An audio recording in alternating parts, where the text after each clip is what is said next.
terima kasih. Assalamualaikum warahmatullahi wabarakatuh. Selamat pagi semuanya. Terima kasih untuk kesempatan yang diberikan.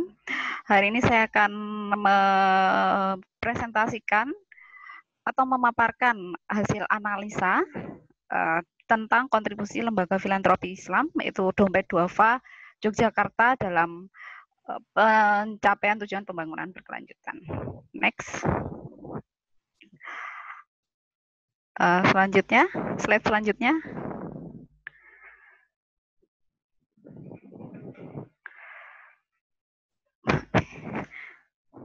Loading, halo. Nah, responding. Ya. Mungkin biasanya halo, agak ya. Iya. Untuk selanjutnya, next selanjutnya ada. Jadi untuk dompet duafa sendiri itu kami memiliki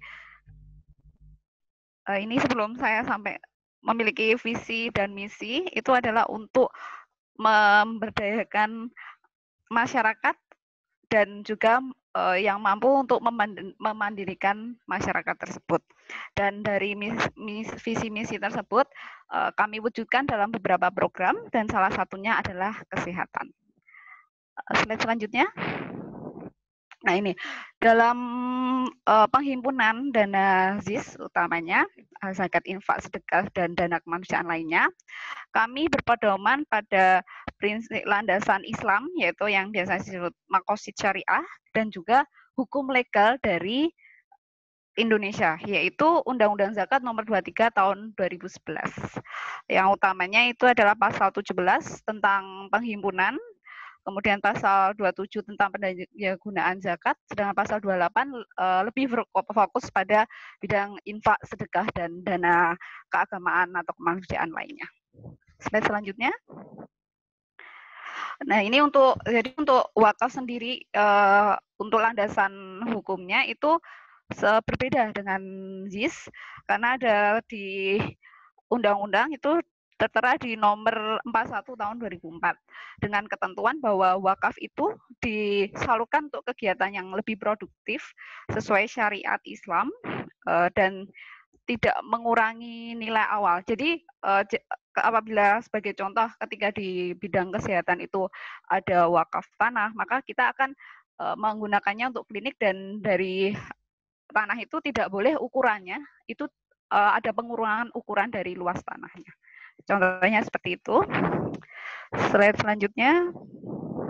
Nah ini, jadi ini adalah jenis-jenis sumber dana yang kita gunakan yaitu zakat, infak, sedekah, wakaf, dan dana kemanusiaan. Jadi ini memiliki keunikan masing-masing dari jenis dana tersebut. Untuk zakat sendiri itu bisa sumber dana itu adalah berupa harta seperti itu dan ketentuan pentasyarupan atau penyalurannya itu harus memenuhi makosid syariah yang seperti saya sampaikan dan juga dipergunakan untuk 8 asnaf, yaitu yang salah duanya itu adalah fakir, miskin, seperti itu. Dan infak sendiri, kalau infak itu juga berupa harta yang berasal dari perorangan atau badan usaha di luar zakat lebih untuk umum, kegiatan-kegiatan umum dan tidak harus memperhatikan ketentuan dari 8 asnaf. Sedangkan kalau sedekah itu bisa harta maupun non harta ini seperti benda, barang-barang, pakaian seperti itu juga lebih ke umum. Terus kalau wakaf ini harta atau non harta, tetapi seperti yang saya sampaikan sebelumnya, itu harus diperuntukkan untuk kegiatan yang produktif. Sedangkan dana kemanusiaan lainnya itu utamanya ini untuk kegiatan karitas atau yang bersifat insidental seperti tanggap darurat bencana seperti itu. Dan ini untuk next selanjutnya. Ini untuk pasal yang tadi telah saya sampaikan bahwa pendayagunaan zakat itu pasal 27 utamanya untuk usaha produktif ya. Tetapi ketika kita masuk ke usaha produktif, kita harus memastikan terlebih dahulu bahwa kebutuhan dasar dari mustahik itu telah terpenuhi. Maksud dari kebutuhan dasar ada kebutuhan dasar yang sudah kita ketahui, yaitu sandang, pangan, papan, dan juga kesehatannya. Jika kebutuhan dasar itu belum terpenuhi, maka kita akan berfokus dulu kebutuhan dasar, baru ke usaha produktif. Dan untuk pasal 28 ini tentang dana non-zakat, yaitu infak, sedekah, dan sosial keagamaan lainnya. Jadi di sini untuk peruntukannya itu lebih sesuai dengan apa yang diikrarkan atau yang disampaikan oleh donatur atau pemberi dana. Sebagai contoh, semisal ketika pemberi dana ini ingin memfokuskan untuk program atau kegiatan kesehatan, maka dana tersebut harus kita gunakan untuk pengobatan pasien atau lebih ke kesehatan, dan harus dicatat sendiri dari di luar zakat, karena kalau zakat kan memiliki ketentuan-ketentuan yang mungkin regulasinya agak rigid seperti itu, lebih ketat ketimbang infak, sedekah, dan dana sosial keagamaan lainnya. Slide selanjutnya. Nah ini, jadi sebenarnya Maqasid Syariah, landasan Islam dalam penyaluran dana siswa itu memiliki irisan atau hubungan erat dengan SDGs. Untuk kesehatan, ini kami untuk saat ini berfokus pada 2 poin seperti ini gambarannya. Next selanjutnya. Nah ini, dalam analisa yang kami lakukan, maka kita menggunakan analisa dari data-data yang dimiliki oleh Kantor Dompet Duafa Yogyakarta sendiri melalui laporan keuangan dan laporan kegiatan tahunan maupun bulanan, dan serta wawancara mendalam dengan pelaksana program tersebut dengan tujuan seperti ini ingin mengeksplorasi potensi dan pemanfaatan dana siswa oleh Dompet Duafa Cabang Jakarta untuk program kesehatan. Next. Ini untuk penghimpunan dan pendayagunaan dananya. Jadi totalnya ada hampir 22 miliar untuk sekitar 5 tahun dari 2015 sampai 2019. Ini dana ini tidak hanya berasal dari dana Dompet Duafa Yogyakarta sendiri, tapi kami juga memperoleh dana dari Dompet Duafa Pusat. Seperti itu. Ini utamanya penghimpunan secara keseluruhan. Next. Nah ini untuk grafiknya.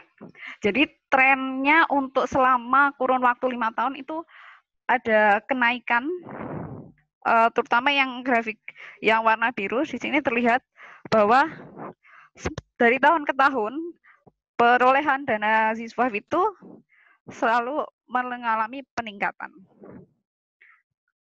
Next selanjutnya. Nah ini untuk sumber dana yang kami miliki. Jadi dana terbesar memang dari zakat, diikuti oleh infak dan juga sedekah. Selanjutnya. Ini untuk alokasi program kesehatan ya. Jadi di sini terbesar adalah tahun 2019, tapi lompatan apa atau persentase terbanyak adalah dari tahun 2018, hampir 2 kali lipat dibanding 2017.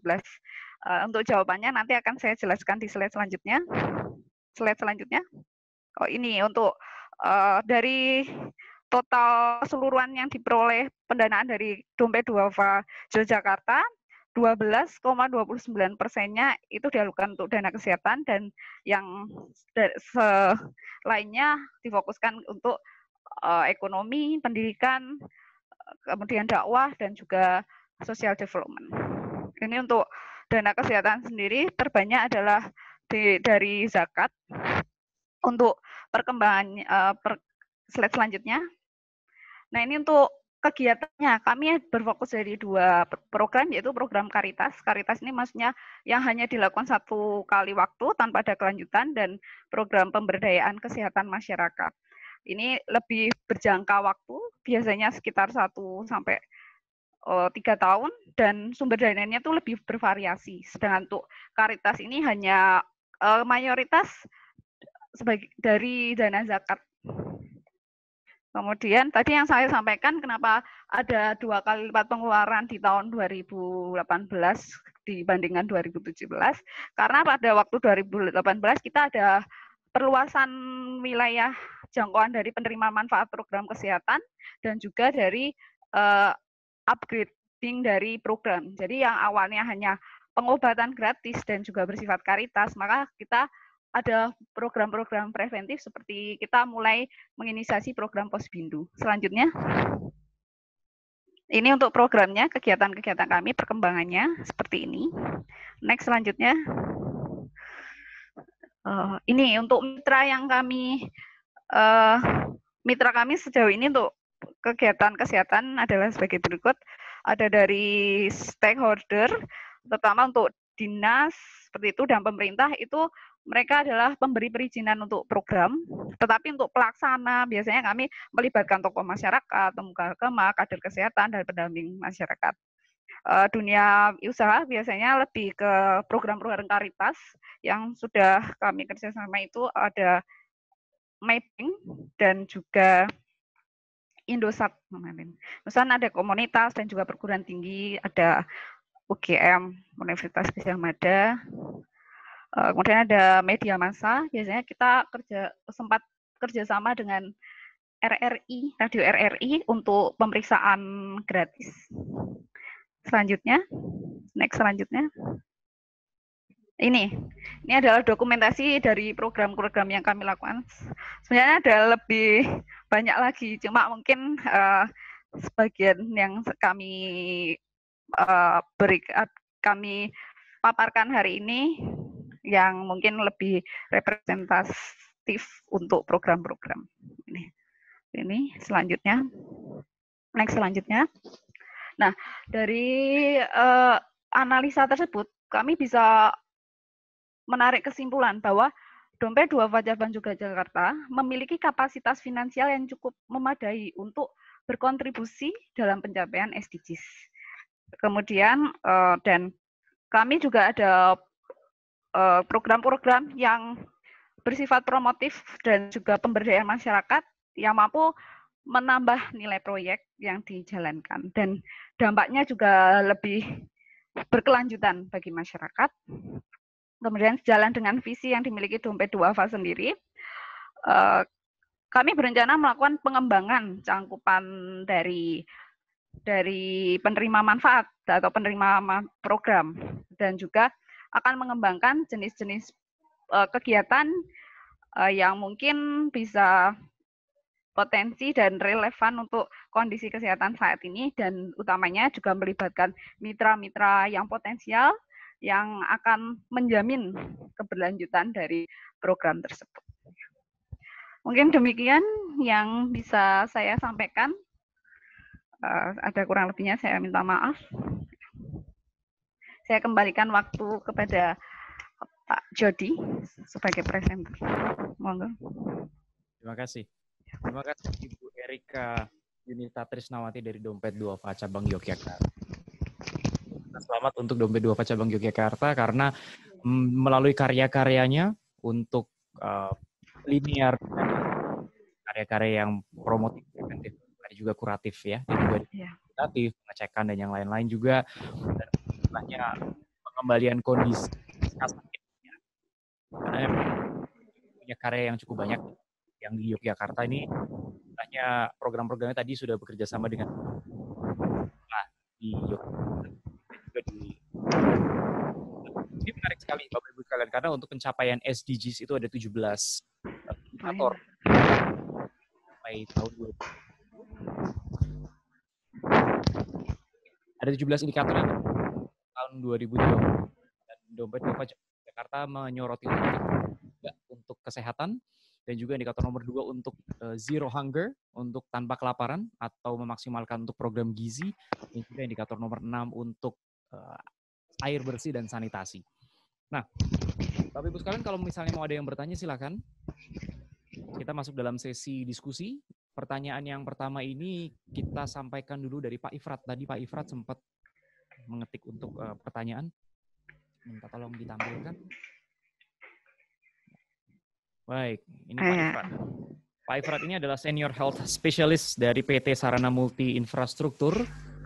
Dan beliau menanyakan, oke, ini pertanyaan untuk Dompet Duafa untuk Bu Erika.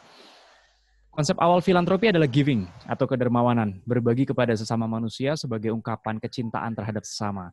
Tetapi untuk memastikan bahwa praktik filantropi, khususnya di bidang kesehatan, bisa sustain dari sisi pendanaan, filantropi sebaiknya tidak hanya bergantung pada praktek CSR perusahaan, tapi juga bisa melihat potensi-potensi impact investing atau revolving model untuk pengembalian. Nah, pertanyaan dari Pak Ifrat ini adalah, apakah sudah ada pengalaman dari Dompet Duafa Cabang Yogyakarta dalam menyalurkan dana-dana kemanusiaan lewat pengelolaan yang untuk revolving ini, untuk adanya pengembalian? Kalau mungkin ada, mungkin akan menarik untuk dibahas untuk bisa menambah pengetahuan kita tentang funding filantropi kesehatan. Silakan Bu Erika. Oh iya. Atau dengan tim. Terima kasih. Coba saya menjawab. Jadi untuk kesehatan sendiri ya, saya fokuskan ke kesehatan terlebih dahulu. Jadi kami kan memiliki Gerai Sehat tersebut. Gerai Sehat ini tidak hanya kami peruntukkan untuk kaum duafa saja, tapi kami juga ada pasien umum. Dan pasien umum kan tersebut ada biaya-biaya harus dibayarkan dari konsultasi dokter dan juga pengobatannya. Jadi kami juga mendapatkan pendapatan dari situ. Kemudian selain itu terkadang kita juga ada kerjasama dengan komunitas, dengan Bank Syariah BMT, Bank Syariah sama Baitul Mal Tamzil yang untuk mengadakan pengobatan seperti itu. Jadi untuk pengobatan nanti kita ada sharing budgeting seperti itu. Apalagi untuk pengobatannya itu tidak semuanya tuh kaum duafa. Jadi kita ketika pengobatan misal di suatu lokasi di sana mungkin yang kaum duafanya memang kita gratiskan, tapi untuk yang umum. Jadi untuk kita ada mungkin ada pembayaran seperti itu. Dan selain itu kalau dompet duafa ini kan saya perluas lagi. Kalau dompet duafa ini tadi kan udah ada program-program yang lain ekonomi. Nah, jadi funding lain untuk dompet duafa sendiri dari secara keseluruhan itu dari divisi ekonomi untuk memberdayakan masyarakat. Kemudian dari masyarakat tersebut bisa membuat suatu produk yang kami miliki adalah produk aloe vera, kopi, dan juga jeripang. Nah, dari produk-produk ini, jadi dompet duafa nanti akan sebagai hilirnya untuk menawarkan atau menjualkan barang-barang tersebut. Dari hasil penjualan itu, maka kami ada pembagian bagi hasil seperti itu. Jadi kalau kesehatan mungkin konsepnya seperti itu. Jadi tapi untuk dompet duafa Yogyakarta secara keseluruhan kalau dari kantor yang cabangnya itu ada program divisi ekonomi yang memang dikhususkan ini untuk mencetak-cetak untuk produk-produk yang bisa kami jual sebagai juga akan kami salurkan lagi untuk hasil bagi hasilnya itu program-program yang lainnya termasuk juga kesehatan. Seperti itu mungkin sesuai dengan pertanyaan yang disampaikan. Baik, Pak Ifrat, apakah kita sudah menjawab? Kalau semua Pak Ifrat mau raise hand juga sangat boleh. Kalau mau langsung. Ya, terima kasih Pak Jody, Ibu Erika. Jawabannya sih sudah ini ya, maksudnya sudah sesuai dengan apa yang sebenarnya kita ingin tahu gitu. Sebenarnya kami juga secara diskusi dengan DD untuk DD yang di pusat sih sudah sering ya Bu Erika. Cuman saya tadi penasaran mungkin banyak akan memberikan pemahaman yang baik ke kita semua kalau ada satu studi case atau pengalaman dari DD sendiri yang kaitannya dengan pengelolaan yang revolving ini gitu. Jadi ada kemungkinan di mana itu bisa raising fund juga ke bank syariah ya Bu ya, untuk pendampingan dana selain dana-dana yang dikelola bersumber dari zakat tadi. Memungkinkan ya Bu ya? Bu Erika? Mohon maaf, unmute. Oh ya, jadi memang memungkinkan sekali dan itu juga merupakan salah satu potensi untuk fundraising ke depannya. Selain dari bank, belum saya sampaikan, selain dengan bank syariah, biasanya juga seperti corporate kayak seperti mall-mall biasanya sering mengadakan untuk cek-cek kolesterol, cek-cek gula seperti itu nanti bisa dari sana kita juga bisa menarik mungkin harganya tidak terlalu mahal dibanding tempat lain. Dari situ kan juga bisa mendapatkan margin dan bisa kita bagi hasil dengan corporate tersebut. Sip. Mungkin usul Pak Jody akan jauh lebih baik kalau memang ada semacam nanti kesimpulan atau take away dari filantropi Forum Nasional ini, ada semacam katakanlah mapping bukan saja terkait kontribusi filantropi khusus di sektor kesehatan, tetapi yang model-model kemitraan seperti ini lebih di mapping dari sisi portofolio yang sudah dilakukan oleh filantropi di Indonesia di sektor kesehatan, dan juga mungkin potensi dari need-nya, dari demand-nya maksudnya. Nah, maksud saya kalau cuman kita rely on dengan CSR ataupun misalnya kalau yang dari konsep Islam mungkin ke zakat, ya potensi zakat cukup gede gitu ya. Tapi maksud saya ini kan juga punya limitasi per tahunnya dan punya kuota gitu ya. Nah, kalau kita bisa masuk ke yang model kemitraan begini, saya yakin potensi sangat besar. Itu sih Pak Jody usulan saya sih untuk dibuat semacam mapping yang lebih tajam lagi ke depan terkait pengelolaan funding filantropi ini. Terima kasih. Terima kasih Pak Ifrat. Terima kasih atas masukannya dan juga atas pertanyaan yang tadi sudah diberikan. Ini memang menarik sekali untuk nanti akan jadi satu catatan juga untuk kami, apakah bisa dibuat mapping untuk kontribusi filantropi dan juga bisa dibuat seperti dalam tanda kutip portofolio untuk bisa melihat potensi demand filantropi. Meskipun nggak hanya untuk filantropi kesehatan, tapi untuk filantropi secara keseluruhan garis besar di Indonesia. Terima kasih. Nah, Bapak Ibu sekalian, kita masuk ke pertanyaan berikutnya untuk Bu Erika dari Ibu Irawati Baharu. Bu Irawati Baharu ini dari kebijakan manajemen pembiayaan asuransi kesehatan di FKKMK UGM tentang health finance. Beliau mau bertanya apakah ada program kolaborasi dengan pemerintah yang sifatnya preventif atau promotif dan ini berkesinambungan untuk kolaborasi pemerintah, prevention atau silakan. Oh ya, saya coba menjawab. Nah, untuk program mungkin lebih ke program preventif ya, yang kita kolaborasi dengan pemerintah itu kita jadi membentuk Posbindu PTM di 5 titik. Jadi yang 1 titik itu di Bantul, di Dusun Onggobayan.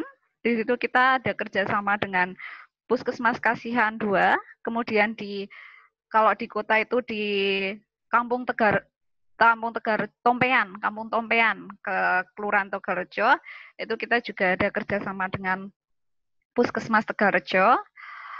Yang kedua itu ada yang satu lagi ada di Bantul, yaitu di daerah Kersan, Dusun Kersan, itu kita kerjasama dengan Puskesmas Pajangan, dan 2 lagi ada di Kulon Progo, ada di Dusun Bendo dan Secang. Jadi kita ada 5 titik. Jadi untuk kerjasamanya saat ini lebih ke program preventif Posbindu PTM. Seperti itu. Baik. Untuk preventif ya? Iya, lebih preventif. Kalau promotifnya sejauh ini yang sustainable belum ada untuk programnya, untuk kegiatannya. Kalau promotif itu biasanya lebih ke kegiatan yang sifatnya insidental atau karitas, hanya sekali kami berikan. Oh baik. Istilahnya kalau untuk yang promotif lebih ke arah untuk yang yang charity ya, satu-satu gitu ya. Iya. Kalau untuk yang tadi yang ada yang preventif itu lebih ke arah untuk yang bisa kerjasama dengan pemerintah dan bisa kategori filantropi karena berkesinambungan ya. Iya, benar. Ada juga yang bekerja sama dengan non pemerintah, banyak juga. Untuk yang non pemerintah sejauh ini untuk kesehatan sendiri yang sustainable belum ada programnya. Yang dengan non pemerintah biasanya lebih ke karitas, Pak, karena kebanyakan dari non pemerintah itu kan dari CSR itu lebih menyukai atau lebih banyak fokusnya ke program-program karitas seperti pemberian bantuan kesehatan seperti itu. Baik, atau bantuan pendanaan kesehatan. Oh, baik. bantuan pangan, hanya seperti itu Jadi kalau sifatnya. dari CSR itu lebih ke arah dalam tanda kutip adalah flavor of the day ya, yang saat ini lagi Iya, apa, kemudian mereka kerjasama dengan Dompet Duafa sebagai intermediary, dan kemudian iya. kerjasama dengan beberapa institusi implementer di lapangan ya, atau dengan Ya. LSM, atau dengan apa namanya mitra-mitra yang lain di lapangan begitu ya. Benar Pak. Kalau dari non pemerintah biasanya sifatnya karitas gitu. Oke, nah itu menarik. Bapak Ibu sekalian, mungkin ada yang mau bertanya lagi atau mungkin masuk ke YouTube, mungkin YouTube. Kalau dari YouTube nanti ada pertanyaan. Nah, ada pertanyaan, apakah Dompet Duafa juga mengadakan crowdfunding? Dan juga apakah kalau misalnya ada crowdfunding, apakah juga ada fundraiser-nya? Misalnya melibatkan artis atau apa, atau selebgram dan sebagainya untuk yang di cabang Yogyakarta. Crowdfunding platformnya. Crowdfunding ya, crowdfunding. Kalau untuk Yogyakarta sendiri, kami juga ada dari crowdfunding. Biasanya lebih ke bantuan pasien kurang mampu. Misalnya ada pasien itu kemudian dia memang memiliki BPJS seperti itu.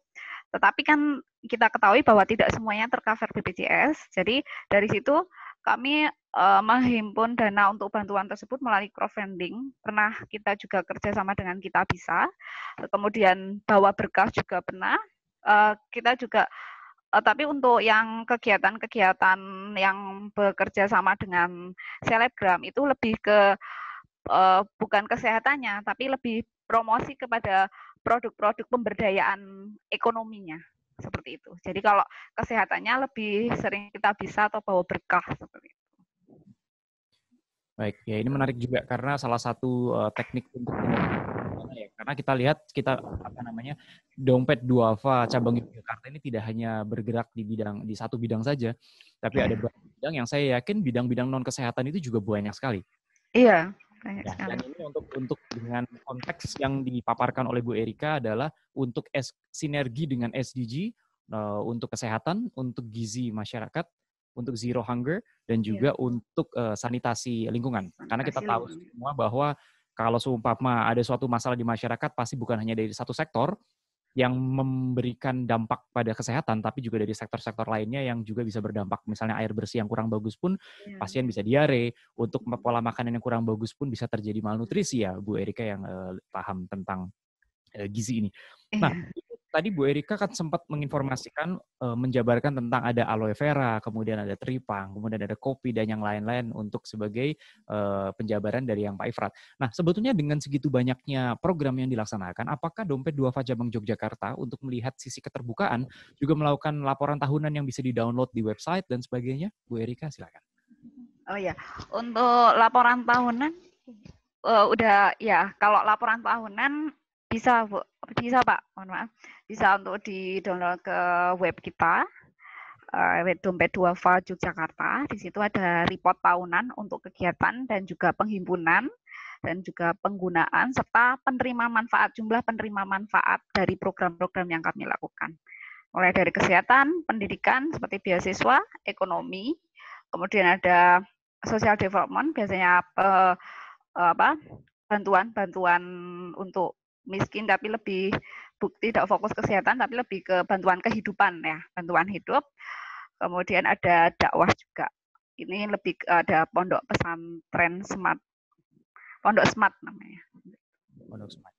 Ini menarik untuk development dan sebagainya. Nah, ini kalau dilihat tadi itu kan ada kebutuhan dasar harus dipenuhi dulu baru kemudian ke usaha yang produktif ya. Iya, benar. Pasal yang disampaikan, karena ini menarik sekali untuk 12,29% itu adalah bantuan untuk kesehatan. Nah, bisa diceritakan sedikit tentang kebutuhan dasar yang harus dipenuhi, kemudian usaha produktif yang baru dipenuhi. Berapa lama kira-kira untuk dalam proses pemenuhan itu? Kalau itu, kalau berapa lamanya tidak bisa mengatakan berapa jumlahnya.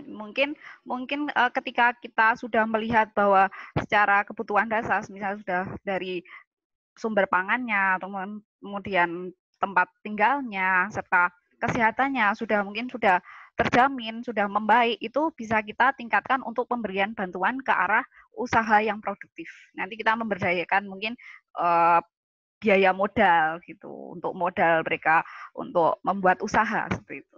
Tetapi ketika kebutuhan dasarnya itu belum terpenuhi, kami juga tidak bisa meningkatkan untuk pemberdayaan atau pemberian bantuan itu ke usia produktif. Seperti itu, Pak Jody. Bisa melihat secara keseluruhan dulu mana yang menjadi mana yang menjadi titik untuk dibantu dahulu, baru kemudian seterusnya. Karena kalau dengan kita mengharapkan juga mereka bisa dalam tanda kutip berdikari, ya. Iya, benar, Pak. Nanti istilahnya tidak bergantung.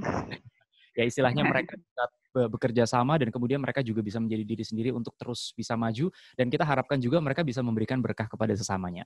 Iya, benar sekali. Oke. Baik, Bapak Ibu sekalian, apakah masih ada yang mau bertanya? Bisa klik di situ, dan kemudian dari YouTube mungkin? Nggak ada. Oke. Baik. Ini kita sangat mengapresiasi presentasi dari Bu Erika. Waktu pas kita penelitian kemarin itu kita sebetulnya kita sudah ada diseminasi untuk penelitian kami, filantropi kesehatan di Indonesia yang kami diseminasikan minggu lalu pada tanggal 21 Juli. Sebenarnya waktu itu kita juga mau memberikan wawancara kepada Dompet Duafa. Tapi waktu itu karena ada satu dan lain hal, kemudian mungkin dengan kondisi COVID sehingga agak sedikit kesulitan untuk mewawancarai. Tapi next, kita sangat berharap kita bisa berkolaborasi lagi dan juga bisa banyak sekali yang bisa kita belajar dari Dompet Duafa, terutama Dompet Duafa cabang Yogyakarta yang implementasi ini cukup banyak ya untuk wilayah di daerah istimewa Yogyakarta. Untuk Bu Erika saya ucapkan selamat sekali lagi, salam untuk rekan-rekan di sana, dan terima kasih sudah bergabung dengan kami. Terima kasih juga Pak untuk kesempatan yang diberikan kepada kami untuk memaparkan kegiatan yang telah kami lakukan.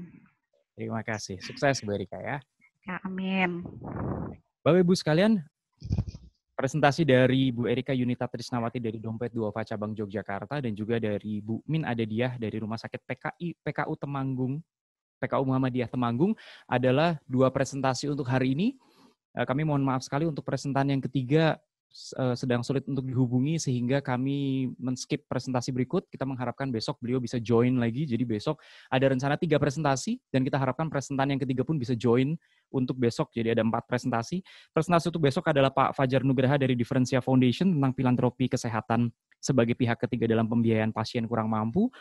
Presentasi berikutnya dari Pak Muhammad Fadli Fadilah dari Differentia Foundation juga tentang potensi platform crowdfunding sebagai dana pihak ketiga dalam pembiayaan pasien kurang mampu.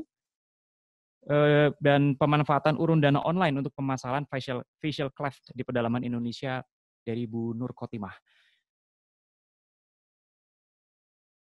Oke, baik. Dari Yayasan Insan Bumi Mandiri. Kita mengharapkan besok Pak Hayatul Fikri Aziz dari Yayasan Insan Bumi Mandiri juga bisa memaparkan tentang inisiasi perahu ambulans untuk masyarakat pulau terpencil di pedalaman Indonesia Timur.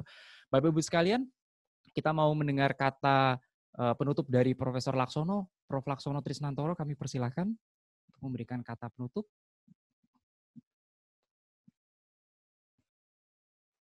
Dan kita sangat mengharapkan Bapak Ibu sekalian untuk bisa join lagi besok pagi, karena kita masih ada satu sesi presentasi makalah bebas untuk besok pagi di jam 9 pagi. Halo, dengan Prof. Laksono. Kemudian pada baik. Halo. Baik, Prof. Laksono. Halo. Halo, Prof. Laksono. Ya. Mohon izin untuk minta bantuan Prof. Laksono untuk menutup acara ini, sudah dilakukan untuk 2 presentasi. Ya, oke. Terima kasih sekali Pak Jody ya. Jadi saya observasi ini menarik. Jadi ada suatu proses yang masuk pada hakikat luhur manusia dalam konteks keagamaan ya, di mana filantropi ini kalau kita cermati tadi banyak dari agama Islam ya, itu menunjukkan ada dasar filosofis ya. Ya. Nah, ini yang menarik ya. Jadi kita akan sampai pada suatu kesimpulan bahwa sebenarnya rumah sakit keagamaan itu sebaiknya tetap mempunyai wajah filantropis ya, jangan sampai kita itu terjebak dalam suatu wajah yang sifatnya itu seperti lembaga usaha bisnis komersial ya.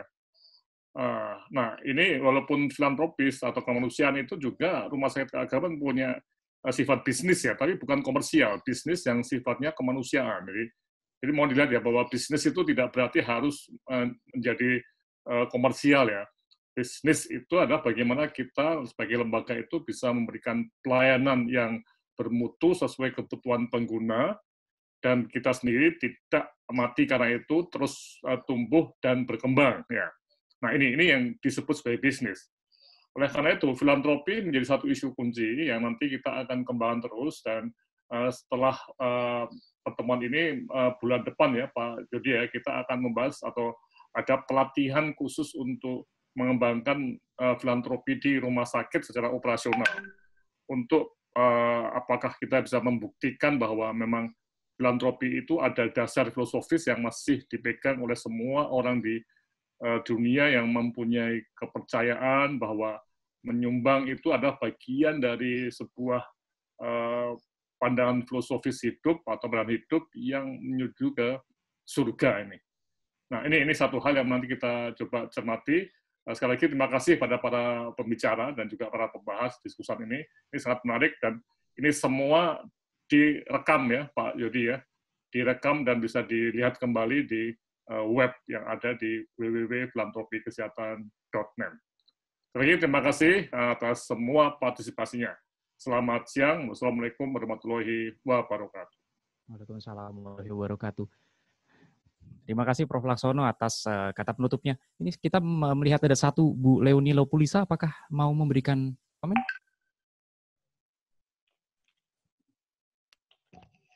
Tidak, terima kasih. Oh baik.